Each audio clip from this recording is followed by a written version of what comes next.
বন্ধুরা সবাইকে good morning. সবাই কেমন আছো? আর আমরা খুব ভালো আছি। আর আজকে মানে ব্লগটা বানানোর এটাই কারণ যে ফুল গাছগুলো তোমাদেরকে দেখাবো কি অবস্থা হয়েছে। চলো দেখাই ফুল গাছগুলোর কি অবস্থা, সেটা তোমাদের সাথে শেয়ার করি। এই কাকু নেই কেন মাম? দেখো কেউ ফুল নিতে চাইলে চলে আসবে, কেউ ফুল নিতে চাইলে চলে আসবে। সবাই ভালো ভালো ফুল আছে, আরও ভালো ভালো ফুল ছিল, বাট ফুলগুলো এখন শেষ হয়ে গেছে, শীতের সিজন শেষ হয়ে যাচ্ছে আস্তে আস্তে। এ মাম টাটা। সেই সময়ের মতো দেখো মাম চলে গেল ওদিকে আর আমি চলে গেলাম এদিকে, দুজনে পথ দুদিকে।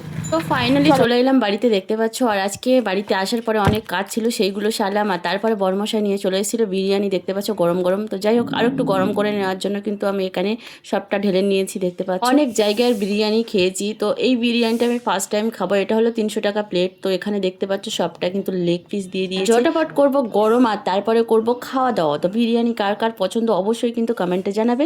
আর ভিডিওটা ভালো লাগলে বেশি বেশি করে শেয়ার করে দেবে সবাইকে টাটা। দেখা হচ্ছে নেক্সট মিনি ব্লগে।